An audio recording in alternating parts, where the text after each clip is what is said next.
और अब करते हैं खबरों की शुरुआत। सुबह 7 बजे की खबरों में सबसे पहले बात बीजेपी की, तो बीजेपी के अंबेडकर सम्मान अभियान की आज से शुरुआत हो रही है। भागीदारी भवन में सुबह 11 बजे आयोजित अंबेडकर सम्मान अभियान की कार्यशाला में सीएम योगी आदित्यनाथ शामिल होंगे और लोगों को संबोधित करेंगे।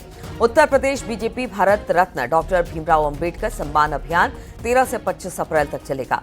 कार्यक्रम में बीजेपी प्रदेश अध्यक्ष भूपेंद्र चौधरी, डिप्टी सीएम ब्रजेश पाठक और प्रदेश महामंत्री धर्मपाल सिंह शामिल।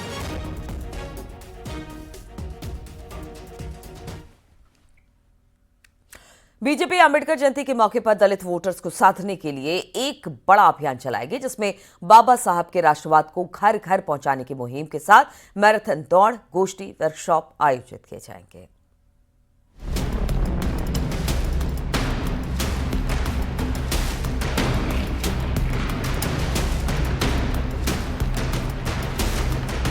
अंबेडकर जयंती पर दलित वोटर्स को साधने के लिए बीजेपी ने बड़े अभियान की तैयारी की है।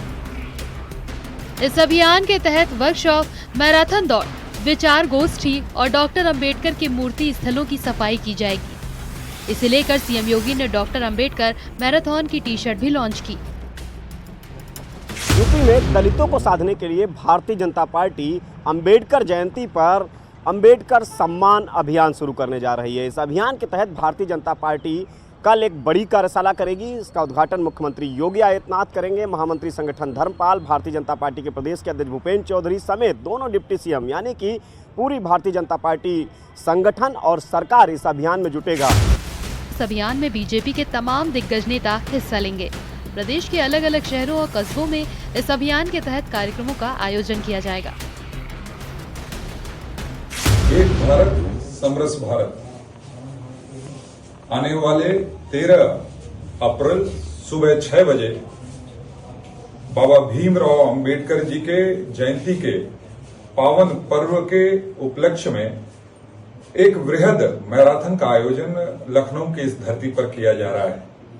यह मैराथन केडी सिंह बाबू स्टेडियम से सुबह 7 बजे निकलकर 1090 चौराहे पर आने का काम करेगा। बड़ी संख्या में इसमें खिलाड़ी, लखनऊ के आम जनमानस के बीच सहभागिता रहेगी। बहुत ही भव्यता के साथ उत्तर प्रदेश में मनाया जा रहा है। माननीय संगठन मंत्री आदरणीय धर्मपाल जी के मार्गदर्शन में ये सारे कार्यक्रम होने जा रहे हैं और सबसे पहले 13 तारीख को कार्यशाला है। कार्यशाला में सभी जिलाध्यक्ष और संयोजक, प्रदेश के पदाधिकारी, सभी मंत्रीगण उसमें उपस्थित रहने वाले हैं। माननीय मुख्यमंत्री जी, उप मुख्यमंत्री जी, प्रदेश अध्यक्ष जी और संगठन मंत्री जी का मार्गदर्शन मिलने वाला है।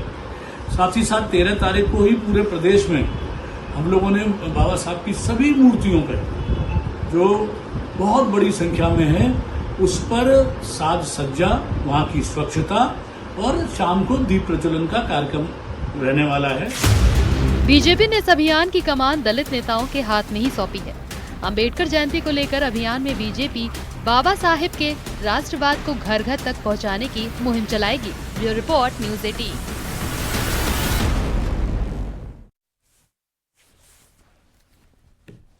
और लखनऊ में आज खालसा सृजन दिवस और बैसाखी के अवसर पर आयोजित कार्यक्रम में शामिल होंगे सीएम योगी आदित्यनाथ।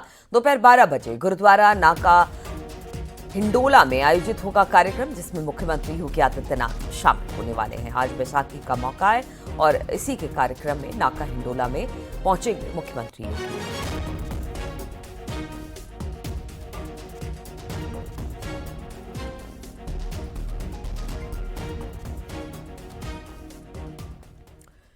उत्तर प्रदेश में सरकार ग्लोबल इन्वेस्टर्स समिट की तैयारी कर रही है। उत्तर प्रदेश में निवेश के लिए विदेशों में रोड शो होंगे। न्यूयॉर्क और लंदन समेत 19 विदेशी शहरों में रोड शो किया जाएगा। 33 लाख करोड़ रुपए के निवेश लाने की तैयारी की जा रही है। 2026 में ग्राउंड ब्रेकिंग सेरेमनी की भी तैयारी हो रही है।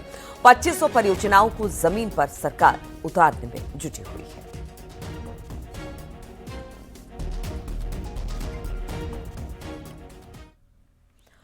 मुख्यमंत्री योगी का किसानों के हित में बड़ा फैसला आया है। 100 क्विंटल से ऊपर गेहूं खरीद पर सत्यापन से छूट देने का फैसला लिया गया है। किसानों को गेहूं बेचने में अब परेशानी ना हो, किसानों को समय पर लाभ दिलाने के लिए फैसला लिया गया। किसान अनुमानित उत्पादन से 3 गुना तक गेहूं बेच सकेंगे। खाद्य विभाग ने सत्यापन प्रक्रिया को सरल बनाया है।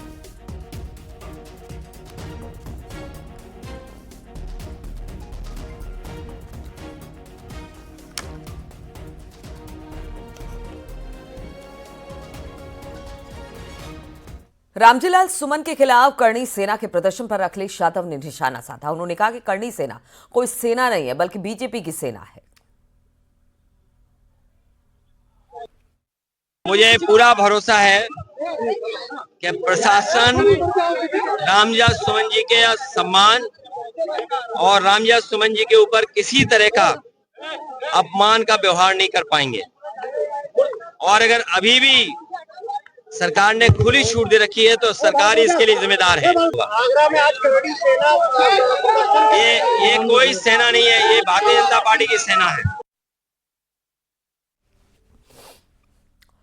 उधर राणा सांगा विवाद पर भूपेंद्र चौधरी ने समाजवादी पार्टी पर निशाना साधा। उन्होंने कहा कि एसपी का चरित्र सबको मालूम है।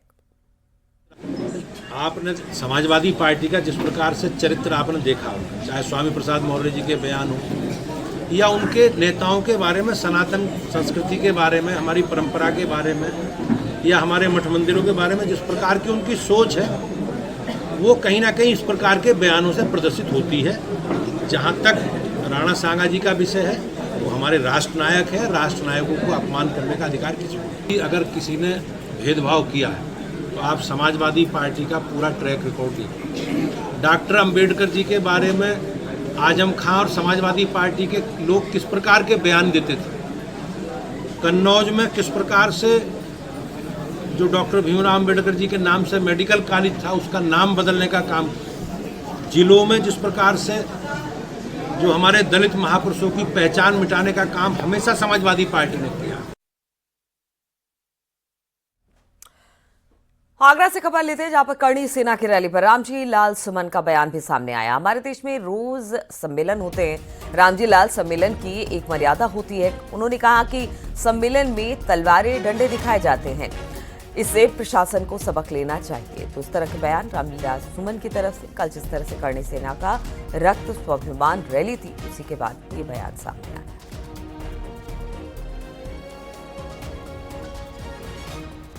समय उन्होंने दिया था, उनसे ही आपको सवाल पूछना चाहिए था। जहाँ तक सम्मेलन का सवाल है, सम्मेलन हमारे देश में हो सकते हैं, विरोध सम्मेलन हो सकते हैं। और मैंने एक बार नहीं कई बार कहा कि दुनिया में जो पैदा हुआ है वो अपने आप में पूर्ण नहीं है, न कोई विचार अपने आप में पूर्ण है।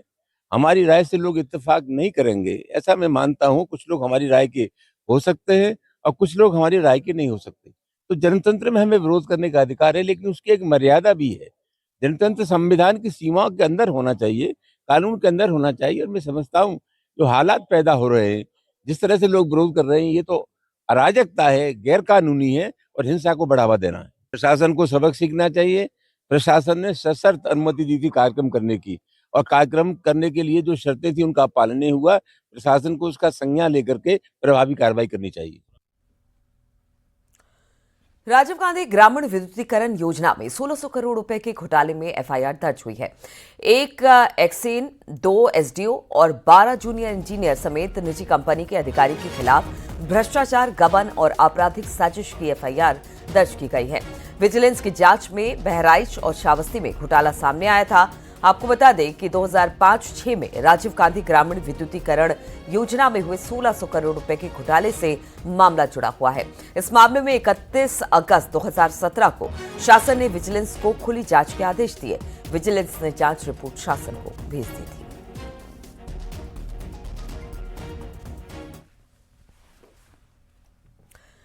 संभल हिंसा के एक और आरोपी को पुलिस ने गिरफ्तार कर लिया। अब तक 83 आरोपी पुलिस की गिरफ्त में आ चुके हैं। बीते 24 नवंबर को हुई हिंसा में पुलिस पर पथराव, फायरिंग, आगजनी के आरोपी कमरान अकमल को गिरफ्तार कर लिया गया है। आपको बता दें कि जामा मस्जिद के सदर जफर अली समेत सभी गिरफ्तार आरोपी जेल में हैं। कोर्ट ने एक भी आरोपी को जमानत नहीं दी है। श्रीमान पुलिस अधीक्षक महोदय के निर्देशन में लगातार संभल पुलिस जो है अपराधी को विरुद्ध कार्रवाई कर रही है। उसी क्रम में कल दिनांक 11 तारीख को ये जो संभल में जो हिंसा हुई थी, उसी का एक वांछित आरोपी कामरान अकमल, जिसको नखासा पुलिस के द्वारा कल गिरफ्तार करके इसको जेल भेजा गया है, जो पूर्व से वांछित चल रहा था, और इसको कल नियमानुसार इसकी गिरफ्तारी की गई है और इसको जेल भेजा गया। फतेहपुर में ट्रिपल मर्डर केस में लापरवाही बरतने पर एक्शन हुआ है। हाथ गांव थाना प्रभारी निकेत भारद्वाज समेत हल्का दरोगा रविंद्र सिंह को सस्पेंड किया गया है। बता दें कि कुछ दिनों पहले हाथगांव थाना क्षेत्र के अखरी गांव में दबंगों ने 3 लोग, पिता, पुत्र और छोटे भाई की गोली मारकर हत्या कर दी थी, जिसको लेकर अब पुलिस की तरफ से एक बड़ी कार्रवाई।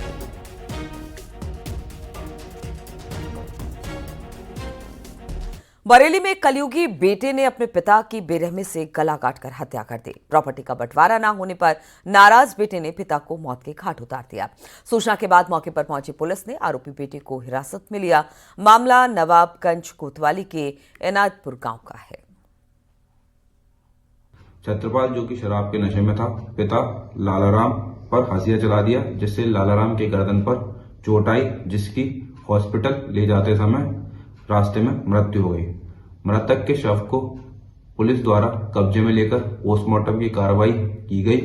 वह तहरीर के आधार पर मुकदमा अपराध संख्या 211/25 धारा 105 BNS में पंजीकृत किया गया। पुलिस द्वारा अभियुक्त को हिरासत में लेकर पूछताछ की जा रही है व अन्य विधिक कार्रवाई अमल में लाई जाएगी। मऊ में गांजा तस्कर के खिलाफ कुर्की की कार्रवाई की गई है। हिस्ट्री शीटर बदरुद्दीन का 3 मंजिला मकान पुलिस ने कुर्क कर लिया। कुर्क मकान की कीमत 15,70,000 रुपए है। अपराध से अर्जित कमाई में प्रॉपर्टी बनाई गई थी। बदरुद्दीन पर गैंगस्टर के तहत भी मुकदमा चल रहा है। आज 31 गैंगस्टर एक्ट के तहत थाना दक्षिण टोला द्वारा कार्रवाई की गई है। इसमें मुकदमा अपराध संख्या 320/23 के तहत अभियुक्त बदरुद्दीन खान पुत्र मंसूर अली निवासी मुंशीपुरा नई बस्ती के, जो कि थाना कोतवाली नगर का रहने वाला है, कि संपत्ति की कुर्की की गई। उक्त संपत्ति, जो कि निर्मित एक मकान है 39/4-A, जिसकी कीमत 15.7 लाख रुपए यानी 15,70,000 रुपए आकी गई थी, जिसको कि आज कुर्की की कार्रवाई की गई और नियमानुसार उक्त संपत्ति को कुर्क करके राज्य सरकार द्वारा अभिग्रहित कर ली गई है। खबर जालौन से पूर्व सपा जिला अध्यक्ष भाई को पुलिस ने गिरफ्तार कर लिया है। पुलिस में सीकरी रोड में डंपी यादव को गिरफ्तार कर लिया। उसके पास से 12,000 रुपए, 2 मोबाइल बरामद किया गया। पुलिस ने डंपी यादव समेत 2 सट्टेबाजों को पकड़ा है और सलाखों के पीछे भेज दिया। गिरफ्तार दोनों आरोपी सट्टा लगाने का काम कर रहे थे।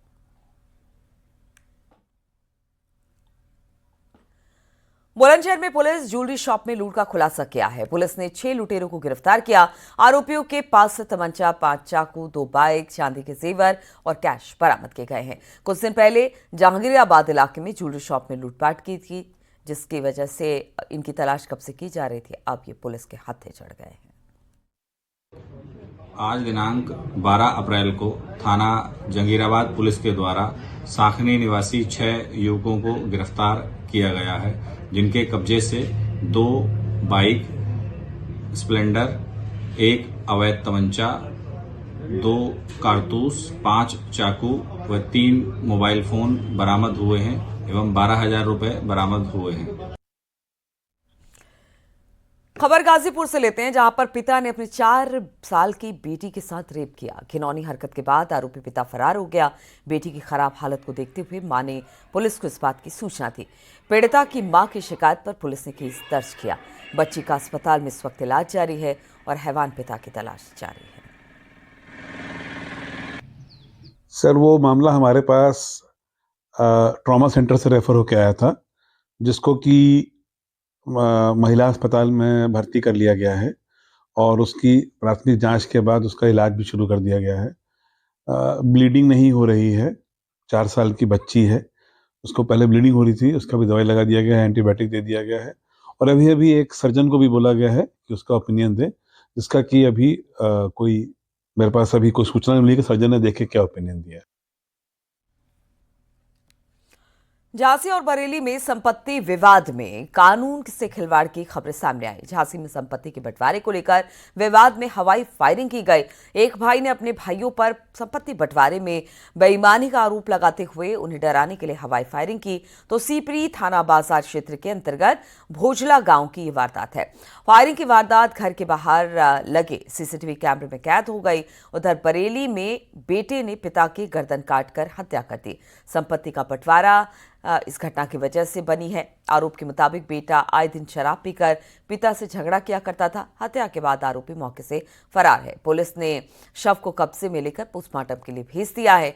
कोतवाली नवाबगंज के इनायतपुर गांव की वारदात बताई जा रही है। आजमगढ़ पुलिस ने अश्वनी चौहान हत्याकांड में फरार आरोपी अमित यादव को गिरफ्तार किया। आरोपी अमित यादव पर 25,000 का इनाम है। पुलिस ने अमित के केशवपुर गांव के मुराली की गुमटी के पास से पकड़ा है। आरोपी की निशानदेही पर हत्या में इस्तेमाल सामान बरामद किए गए हैं। इसमें पुलिस ने आरोपी शिवम यादव को अरेस्ट किया था। दिनांक 28 मार्च 2025 को थाना जीयरपुर के अंतर्गत एक व्यक्ति हैं अश्विनी चौहान, जिनकी सड़क के किनारे हत्या कर दी गई थी, जिसमें विवेचना के दौरान एक व्यक्ति पूर्व से गिरफ्तार किए जा चुके हैं। आज 25,000 के इनामिया अमित यादव को गिरफ्तार इसमें किया गया है। शेष 9 व्यक्तियों की गिरफ्तारी के लिए भी टीमें गठित कर दी गई हैं। उनकी गिरफ्तारी भी जल्द से जल्द सुनिश्चित की जाएगी। सभी व्यक्तियों के विरुद्ध कानूनी कार्रवाई प्रचलित है। आगे जो भी तथ्य प्रकाश में आते हैं उनके आधार पर विधिक कार्रवाई की जाएगी। इसमें कई व्यक्तियों के ऊपर इनाम भी घोषित किए गए हैं, जिससे इनकी जल्द से जल्द गिरफ्तारी सुनिश्चित की जा सके।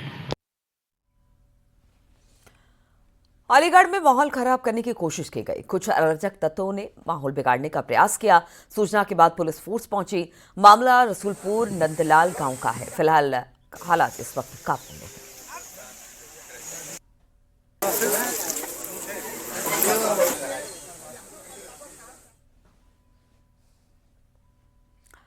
पीलीभीत के थाना सुगड़ी क्षेत्र में प्राथमिक विद्यालय के पास तालाब से महिला का एक कंकाल बरामद किया गया है। ग्रामीणों ने तालाब में शव देखकर पुलिस को सूचना दी। सूचना मिलने पर सीओ सिटी पुलिस टीम के साथ मौके पर पहुंची। कंकाल पर गर्म कपड़े के टुकड़े पड़े हुए मिले थे। हाथों में चूड़ियां भी मिली। शव को देखने से अनुमान लगाया जा रहा था कि ये काफी पुराना है। पुलिस महिला की पहचान के लिए आसपास के क्षेत्रों में पूछताछ कर रही है। प्राथमिक विद्यालय में तैनात कर्मचारी से भी इसकी जानकारी जुटाई जा रही है।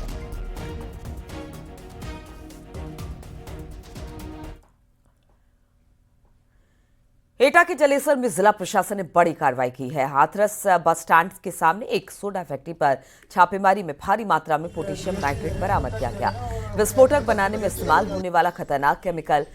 ये कार्रवाई गुजरात के बनासकांठा में हुए विस्फोट के बाद की गई। इस मामले के तार जलेसर से जुड़े हुए हैं। गुजरात पुलिस ने कुछ दिन पहले जलेसर की केमिकल फैक्ट्री में जांच भी की थी। ये सोडा फैक्ट्री बिना लाइसेंस के अवैध तरीके से चलाई जा रही थी। प्रशासन ने फैक्ट्री में बड़ी भट्टियों को ध्वस्त किया। साथ ही गोदाम में रखा माल सील कर दिया गया है। तो ये तमाम खबरों के साथ इस बुलेटिन में फिलहाल इतना ही। रुकेंगे छोटे से ब्रेक के लिए, लौटेंगे उत्तराखंड की खबरों के साथ।